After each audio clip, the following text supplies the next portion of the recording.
sudah pun bersama dengan kita di studio Jubilee Emas pada pagi ini dan kita akan berkenalan terlebih dahulu. Assalamualaikum. Waalaikumsalam warahmatullahi wabarakatuh. Apa khabar? Alhamdulillah.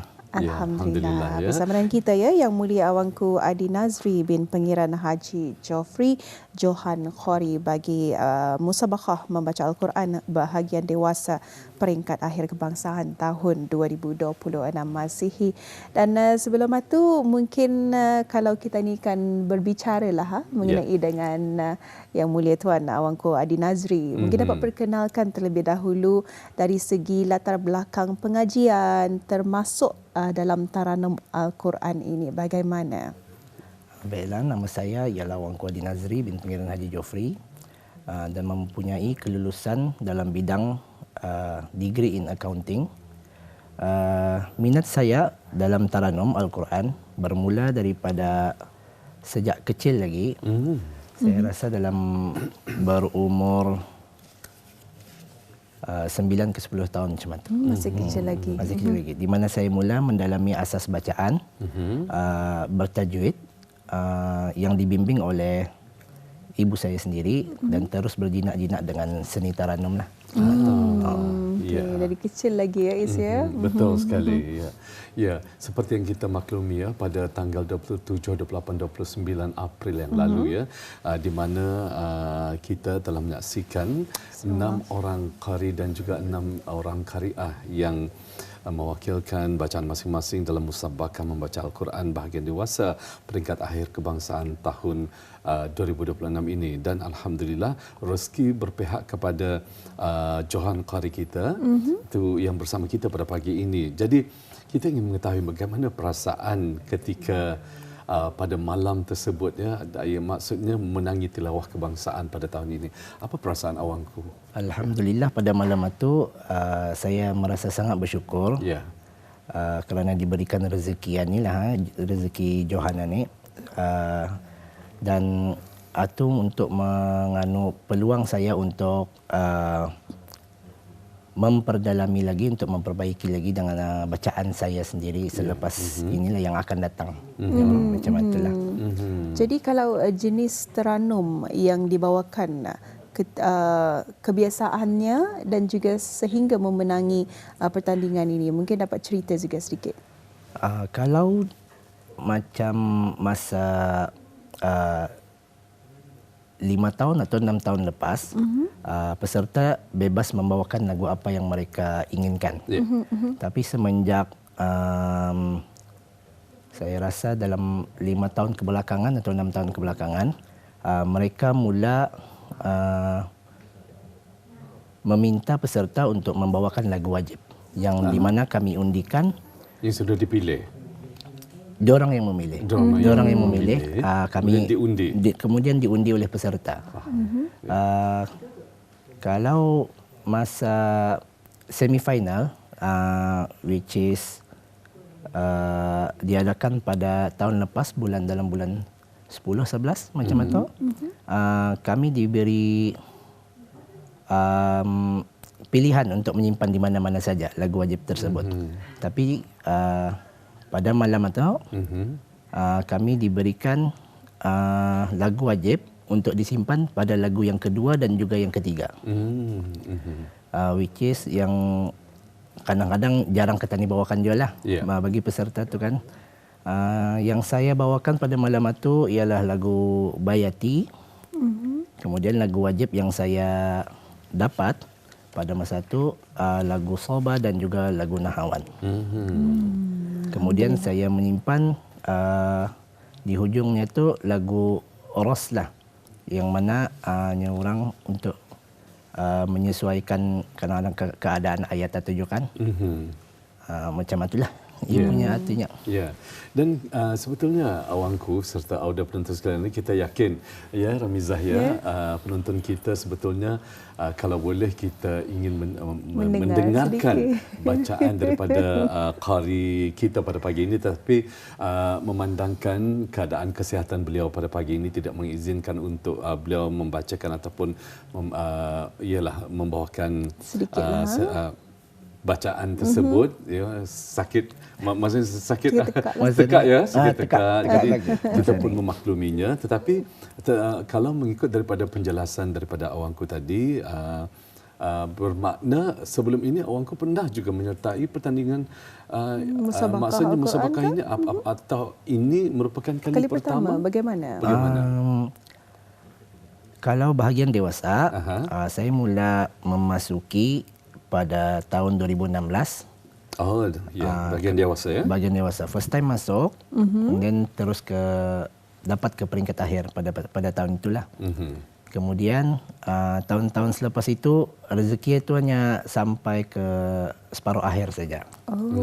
Kemudian pada tahun 2023 saya diserap masuk ke peringkat akhir kerana ada beberapa peserta pada masa itu menunaikan ibadah haji. Ngam pada musim haji lah masa itu.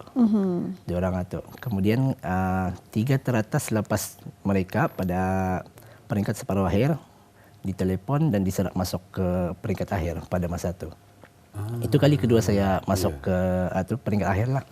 Kemudian 2024 dan 2025 saya memasuki ke peringkat akhir juga.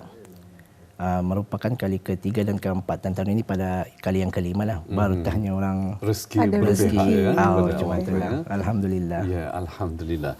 Dan apakah ciri sebetulnya kita ingin mengetahui, mungkin ini sebagai perkongsian yang berguna kepada penonton kita, apakah sebetulnya ciri dan juga sifat yang perlu ada bagi seorang qari ini, awangku ya, mungkin dapat dikongsikan bersama bagi generasi-generasi muda yang akan datang. Ya. Pada pandangan saya, seorang qari dan qari'ah itu perlu mempunyai suara yang orang terkawal dan juga terlatih. Kemudian penguasaan tajwid yang baik serta penghayatan terhadap ayat yang dibacakan oleh mereka sendiri.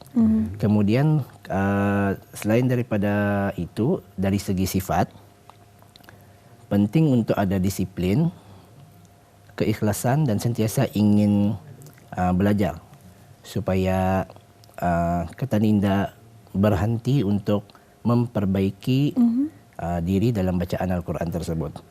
Kerana apa? Mungkin pada masa akan datang kalau kita tidak mempunyai sifat-sifat macam ni, kadang-kadang kita ni mungkin pada masa akan datang kita ni akan diberikan tugas untuk menghakimi peserta-peserta yang orang baru kan. Kemudian yang saya sarankan kepada para peserta qari dan qari'ah supaya sentiasa mencari bahan dan meluaskan lagi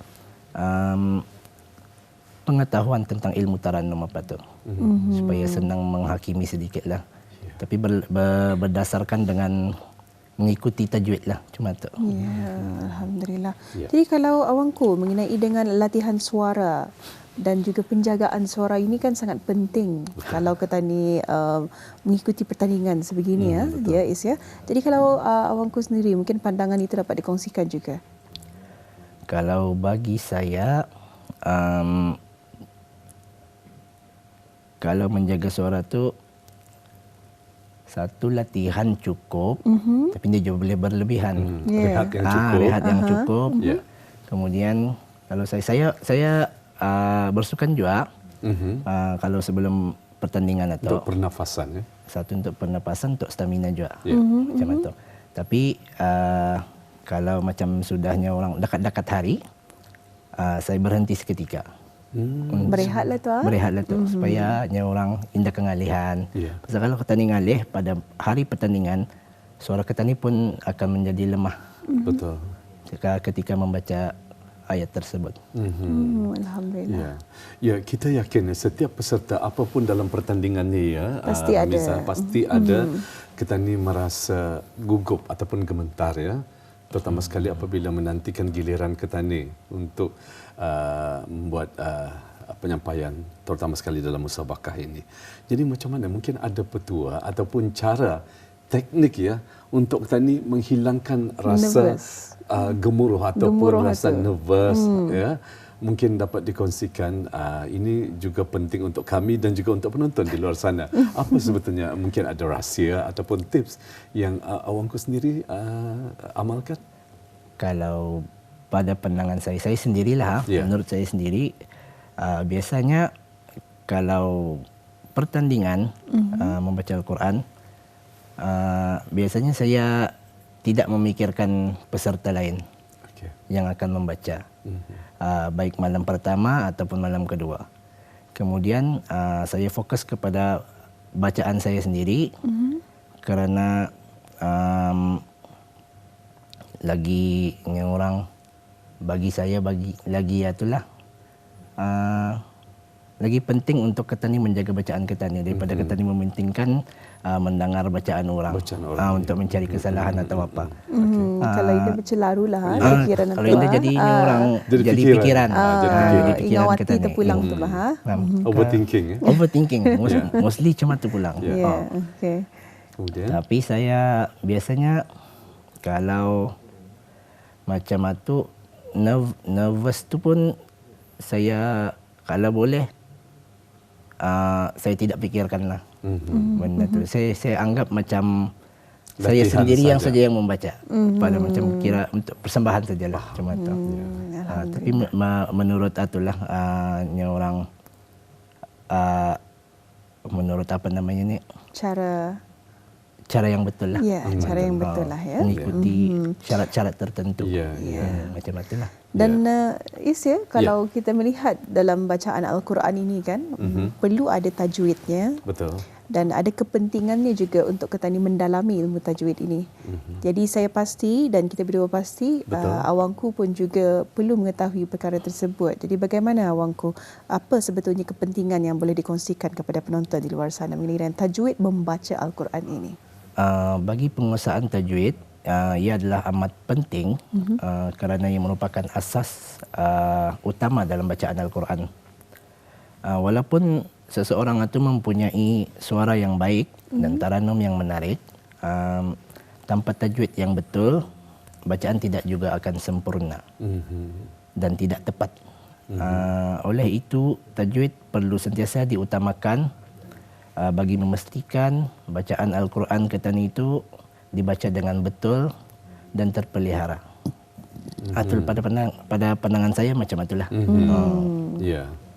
Kemudian kita juga ingin mengetahui bagaimana pula harapan awangku untuk di masa-masa akan datang, terutama sekali dalam kata orang mungkin sama ada mengekalkan ataupun meningkatkan lagi mutu bacaan bagi pertandingan untuk berikutnya. Kerana awangku untuk tahun mendatang masih lagi diperbolehkan ya untuk bertanding ataupun bagaimana? Masih diperbolehkan. Masih diperbolehkan. Jadi apa perancangan awangku untuk dalam memperbaiki ataupun meningkatkan lagi mutu persembahan? Menambah lagi latihan, kalau bagi saya menambah latihan, menggali ilmu lagi, kemudian mengimprovekan diri dari segi suara, taranum, tajwid dan juga fasahah. Ya. Tadi awangku ada sempat menyatakan awangku banyak menimba ilmu daripada ibu ya. Jadi ibu mungkin dapat menceritakan sedikit pribadi. Ibu apakah beliau merupakan qari'ah juga ke? Mungkin dapat memperkenalkan di luar sana siapa sebetulnya ibu awangku sendiri? Ibu saya sendiri bernama Hajah Aminah binti Haji Abdul Manaf, yang merupakan Johan Tilawah Al-Quran peringkat antarabangsa di Malaysia pada tahun 2002 yang lalu. Jadi awangku banyak menimba ilmu dan belajar daripada beliau ya. Betul. Alhamdulillah. Rasa beruntung ya dapat seorang ibu yang dapat mendidik anak-anaknya ya, untuk dapat mengikuti jejak langkah seorang beliau. Ibu, Alhamdulillah. Jadi adik-beradik lain ada yang turut serta juga ataupun berminat dalam dunia bacaan Al-Quran ini? Dalam 9 orang adik-beradik, kalau lelaki sekarang hanya saya seorang sajalah. Yang 2 orang itu pencen mudanya. Ya. Pencen muda. Yang seorang tu lagi. Kalau yang perempuan? Yang seorang tu lagi minat ke sukan badminton, yang juga merupakan wakil SEA Games pada tahun 2023 yang lalu. Alhamdulillah. Salah seorang daripada mereka lah. Ya. Kemudian kalau perempuan semuanya minat Dalam Al-Quran. dalam bidang Al-Quran, taranum Al-Quran. Masya Allah. Alhamdulillah. Dan mengikuti pertandingan dewasa kebangsaan juga. Masya Allah. Pada tahun yang sama lah, tahunan ni. Tahunan yang sama. Okey, Alhamdulillah. Baik. Alhamdulillah. Ya, banyak juga ya Ramiza ya. Yeah. Kita berkenalan, beruntung rasanya kita pada pagi ini dapat berkenalan dengan Johan Qari bagi tahun ini ya. Beliau masih muda dan tetapi mempunyai ilmu, pengetahuan dan juga bakat dalam khususnya dalam bidang bacaan Al-Quran ini ya. Dan Ramiza, apa mungkin yang ingin ditanyakan? kalau dari saya ada tips ataupun saranan lah kepada golongan belia di luar sana yang mungkin mahu belajar bagaimana untuk mereka memulakannya. Adakah hanya perlu orang belajar daripada, kalau awangku sendiri tadi dari ibu, kalau yang lain pula macam mana? Bagi mereka yang perlu, yang baru mau belajar, seboleh-bolehnya jangan berasa malu, kemudian takut ataupun rendah diri. Semua orang bermula daripada kosong. Yang kita ni fokuskan pada awal ialah fokus pada penguasaan asas tajwid dalam bacaan dan dengar banyak bacaan qori-qori yang berpengalaman sebagai rujukan. Kemudian boleh dicuba ataupun didengarkan kepada guru ataupun cari guru yang sesuai, macam ustaz-ustaz. Yang penting sentiasa berada dalam keadaan istiqamah dalam latihan, walaupun sedikit asalkan berterusan. Itu saja barangkali. Ya, konsisten ya. Baik, akhir sekali. Mungkin selain daripada ibu, mungkin siapa saja guru-guru yang telah mendidik awangku khususnya dalam dunia bacaan Al-Quran ini, mungkin ingin disampaikan rasa terima kasih kepada ibu dan juga kepada guru-guru pendidik yang lainnya. Silakan. Kalau guru-guru selain daripada ibu saya, kadang-kadang ada juga dari Kementerian Agama sendiri, mendatangkan ustaz ataupun qori daripada luar negara untuk membagikan bengkel kepada setiap peserta. Kadang-kadang sebelum pertandingan ataupun selepas pertandingan. Kemudian saya juga berasal daripada skim tilawah Quran Remaja dulu pada tahun 2008 hingga 2010, yang mana guru-guru sana juga banyak mengajar saya juga tentang ilmu tarannum, kemudian tajwid dan juga sebagainya. Okey. Itu saja kali. Terima kasih ya. Baik, alhamdulillah. Terima kasih. Rampai Pagi ingin mengucapkan berbanyak-banyak terima kasih dan juga tahniah sekali lagi kepada tetamu kita, iaitu Yang Mulia Awangku Adi Nazri bin Pengiran Haji Joffrey, merupakan Johan Qari dalam pertandingan musabaqah membaca Al-Quran bahagian dewasa, itu bagi peringkat akhir kebangsaan tahun 1447 Hijrah bersama dengan 2026 pada tahun ini. Sekali lagi Rampai Pagi ingin mengucapkan jutaan terima kasih Awangku ya. Assalamualaikum warahmatullahi wabarakatuh. Waalaikumsalam warahmatullahi wabarakatuh. Terima kasih. Sama-sama.